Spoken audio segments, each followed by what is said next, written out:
Terdapat banyak cara unik untuk menerima lamaran yang biasanya dilakukan oleh keluarga calon mempelai wanita.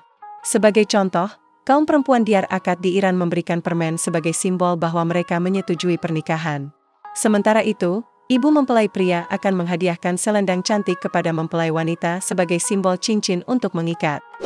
Anak gadis yang telah bertunangan juga akan menenun karpet hingga waktu pernikahannya dan membawanya ke rumah baru mereka. Setelah makan malam pada hari pernikahan, keluarga dan kerabat mempelai pria akan mengantar mempelai wanita serta keluarganya ke rumah baru mereka sambil membawa cermin dan tempat lilin.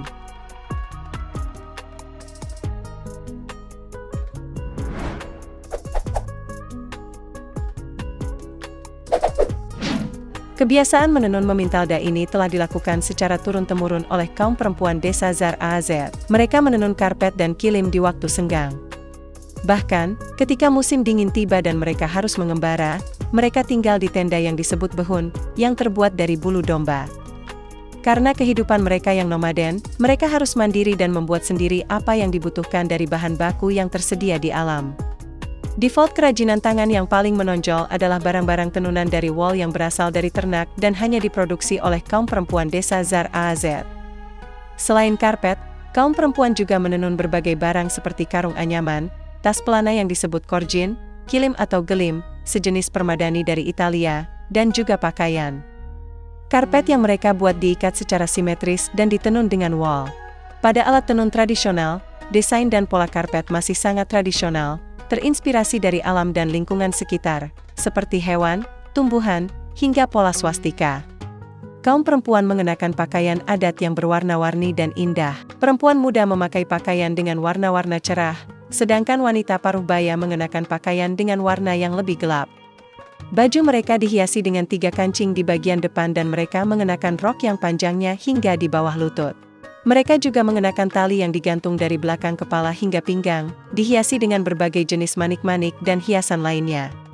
Kepala mereka ditutupi dengan selendang yang bentuknya menyerupai topi dan dihiasi dengan koin, payet, atau bahan berwarna keperakan yang disebut laca, serta selendang panjang terbuat dari kain tipis seperti sutra yang disebut mina. Dahulu, kaum perempuan biasa memakai gifef, namun saat ini banyak dari mereka yang mengenakan sepatu kulit berwarna hitam. Sementara itu, kaum laki-laki mengenakan tonik wol tahan air berwarna putih yang disebut cuka dan celana lebar hitam yang disebut debit. Mereka juga memakai gifef, sejenis sepatu buatan tangan dengan bagian atas dari serat kapas dan sol dari kulit. Selendang putih dililitkan di pinggang, serta kopiah tinggi menjadi bagian dari pakaian mereka. Selain menjalani kehidupan yang tradisional, penduduk desa Zar Az juga hidup berdampingan dengan alam, yang terlihat dari lokasi tempat tinggal mereka yang berada di pegunungan. Desa ini terletak ratusan kilometer di salah satu provinsi di Iran. Letaknya yang berada di daerah pegunungan membuat kehidupan mereka terisolasi dan berada di pedalaman, dengan akses jalan yang sangat sulit ditempuh. Desa Sorahazit terletak di lereng Gunung Zagros, dengan ketinggian sekitar 2.500 meter di atas permukaan laut. Meskipun begitu, saat berkunjung ke sana, kamu akan disuguhkan pemandangan alam yang indah dengan jalan berkelok yang memanjakan mata. Di sana, kamu bisa melakukan aktivitas mendaki yang menyenangkan.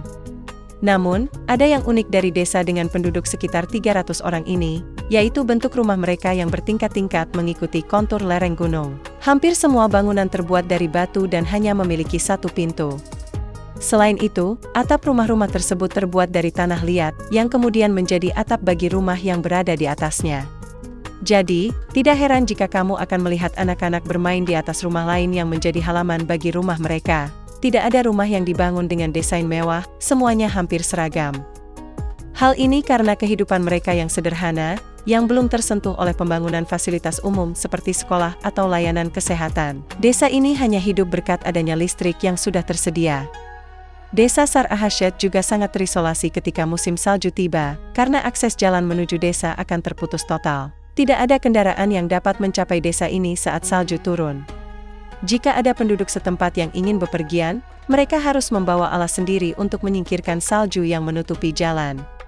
Rumah yang mereka bangun ini juga tidak ditinggali dalam waktu lama. Ketika musim semi tiba, mereka akan berkelana dan tinggal di tenda yang disebut bohon, yaitu tenda hitam tradisional yang ditenun oleh kaum wanita Az menggunakan bulu kambing. Bulu kambing dipilih karena murah dan mudah didapat dari hasil ternak mereka. Tenda ini juga tahan air, sehingga aman digunakan saat musim hujan tiba. Meskipun membangun tenda dan membuat kerajinan dari hasil ternak, penduduk Sar Akazayat tidak hanya bergantung pada protein hewani sebagai sumber makanan. Mereka juga menanam gandum dan jelai, barley, untuk membuat roti dan memberi makan ternak. Sistem ekonomi dan pertanian mereka sangat bergantung pada pola migrasi yang mereka lakukan. Anak domba yang lahir di musim dingin akan dijual pada musim gugur. Sementara itu, biji-bijian ditanam di akhir musim panas dan kembali ditanam pada awal musim panas berikutnya setelah mereka kembali dari migrasi. Mereka juga menanam padi yang akan dipanen pada awal musim gugur. Kegiatan lain seperti berburu atau mengumpulkan tumbuhan liar juga telah disesuaikan dengan siklus migrasi dan kondisi lingkungan tempat mereka mendirikan tenda. Selain itu, penduduk juga mencari mata pencaharian lain, seperti membuat tambak dan memanen garam. Hasil panen garam tersebut akan mereka jual ke kota Kokran. Tenda ini dibangun dengan cara berbeda antara musim panas dan musim dingin. Saat cuaca dingin, atap tenda dibuat berbentuk kerucut agar air hujan dapat turun ke tanah. Mereka juga menutup area sekitar tenda dengan tanah dan membuat beberapa saluran kecil di dalam tanah agar air hujan mengalir dan tidak menembus tenda. Sementara itu, di musim panas, mereka membiarkan atap tenda tetap rata, mirip dengan tempat tinggal mereka biasanya. Di desa ini, terdapat banyak kebun buah-buahan segar dengan kualitas yang sangat baik. Biasanya, sebelum musim dingin tiba, mereka akan menanam dan memanen hasil kebun. Sebagian hasil panen dijual kepada pedagang, sementara sisanya disimpan sebagai persediaan makanan. Mereka biasanya mengonsumsi produk susu dan kebab tradisional. Makanan ini dibuat dari olahan susu seperti yogurt, mentega, keju, dok, sejenis minuman yogurt yang dicampur air, dadih, serta tumbuhan liar lainnya. Selain itu, mereka juga memanggang berbagai jenis roti dari gandum, jelai, dan bahan lainnya. Selain mempertahankan kehidupan nomaden, mereka juga menjaga budaya dan tradisi yang diwariskan secara turun-temurun.